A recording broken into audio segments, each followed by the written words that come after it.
So our first story comes from Anderson Silva. After being called the #1 pound-for-pound GOAT by Conor McGregor, Anderson Silva went to Instagram and called out Conor to a super fight. Here's what he wrote. Super fight at 176 pounds. I have immense admiration for the great athlete that Conor is, and I believe that a super fight would go down in the history of the sport. Neither of us need to prove anything to anyone. I believe that fans of the UFC and of this sport would like to watch this great martial arts spectacle. It would be fantastic to test my martial arts skills against him. Now, 12 hours later, Conor has responded to Silva's call out. He tweeted 2 words, I accept. Let me know what you guys think of this fight. Is Conor serious or is he just trolling Kamaru Usman? Because if you watched my last video, Usman was surprised that Conor hasn't answered his call out. So this could be Conor's way of throwing a subtle jab at Usman. Our next story comes from Dana White. Speaking on SportsCenter, Dana shuts down the idea of Usman versus McGregor. Here's the clip. Listen, the next title fight for Usman is going to be one of these guys. It's going to be Colby, Masvidal, Edwards.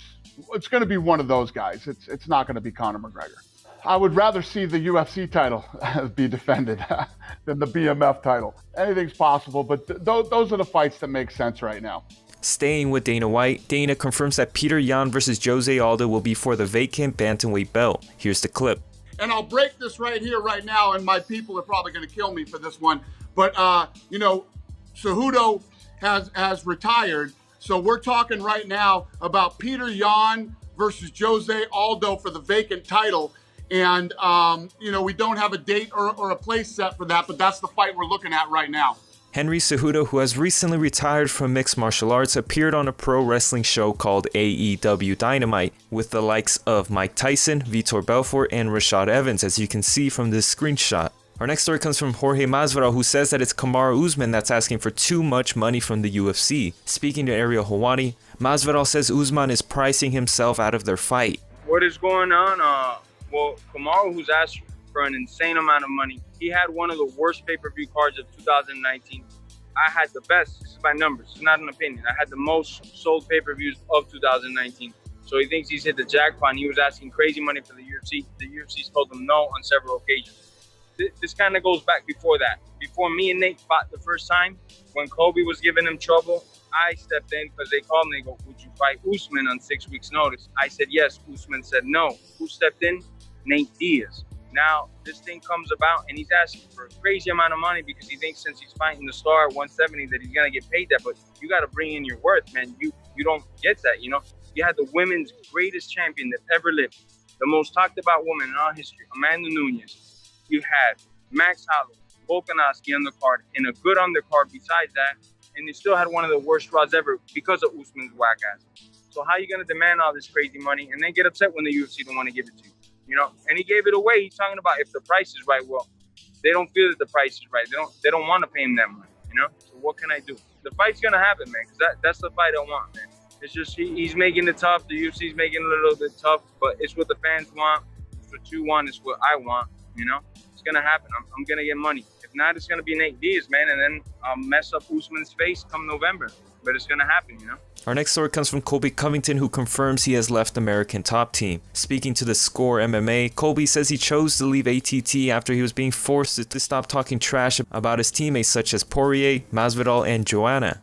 This is honestly the best thing that could ever happen because now there's no rules for me. Before there was rules. I wanted to respect Dan Lambert's rules because he's like a father figure to me. He's a mentor. Man, I have so much love and admiration for the guy, but to put me on rules, like, come on, bro. You can't suppress my freedom of speech, my freedom of opinion. You can't take that away, man. This is the Ultimate Fighting Championship. This isn't the Ultimate Feelings Championship. Just because Joanne, Dustin, George want to come to him and complain and cry to him like little babies, that's not fair. I didn't want to put him in that situation continually where they're going to keep coming to him, harping on him. I want him to just be happy and not have to deal with this high school drama anymore. So now here at Colby Chaos Covington Incorporated, you direct your complaints to me. You don't direct your complaints to Dan Lambert. So George Masvidal, Dustin Poirier, you got complaints, come to me. Let's see. Let's settle in the cage. But you don't want to do that because you know what will happen. We trained for 9 years together. So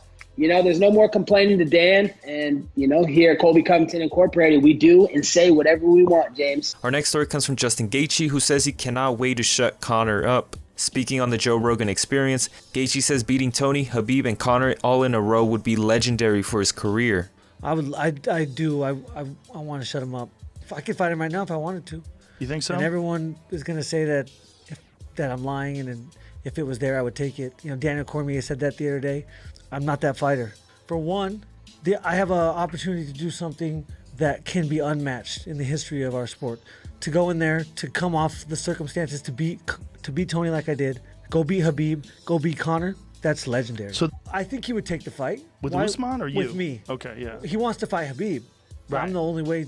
You have to go. You had to go. If he could have got when he picked Cowboy, he could have Right. gone through me. No, Step. I think it was smart. Yeah. But now you're going to call for a title shot? No. I'm in a great position because, for one, I get to fight for a title. There's 500 some odd people on this roster. Every single one of them would want to be in my position right now.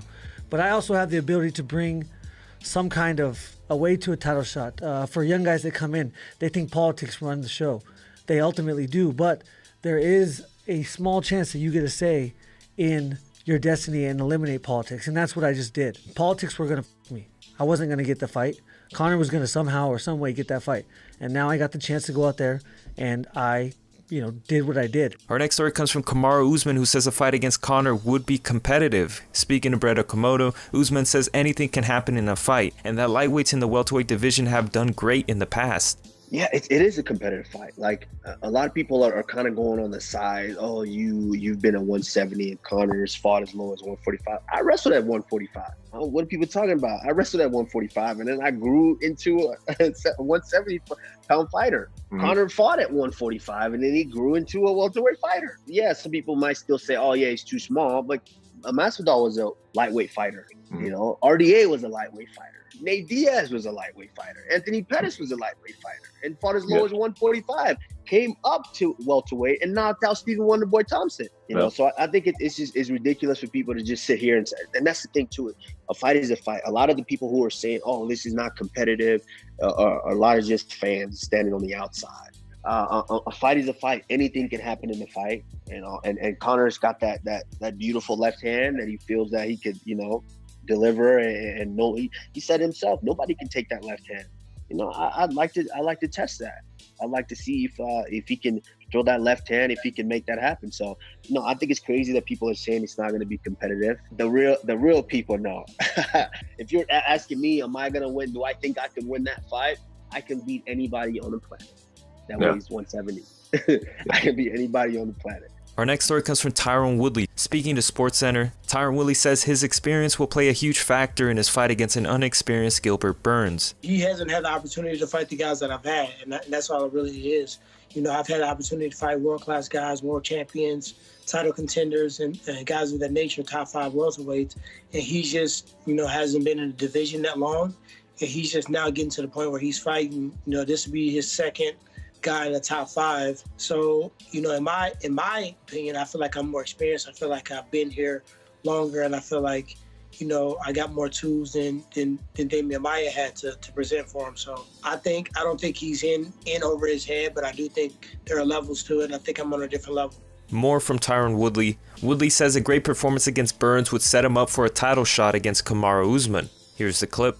Definitely, I feel like a big win over Burns definitely puts me right there in the picture. So I'm focusing more so on the big fight and the big performance more than a world title fight. That's the fight I want, but I think when you think about the next step, like I was thinking about fighting Colby after I fought Usman, then going up to fight middleweight. When you think too far down the road, I think you don't give the attention to the person that's in front of you, and that's very dangerous in this division. So I do think a victory over Gilbert Burns put me in that position, but I'm going to focus on fighting and beating him first, and then we'll talk Sunday about that.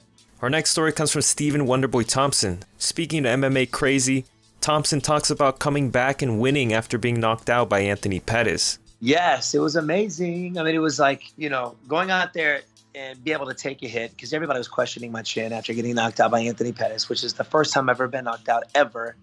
They were still questioning it. And to be able to go out there and take a shot from somebody who normally knocks guys out and keep coming forward, it was just a bonus.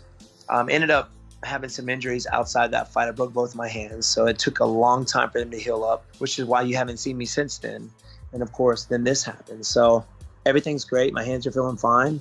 and just itching at the bit to step back out there and do it again. And that about wraps up the video for today. I thank you for watching. Leave a like if you enjoyed, and peace.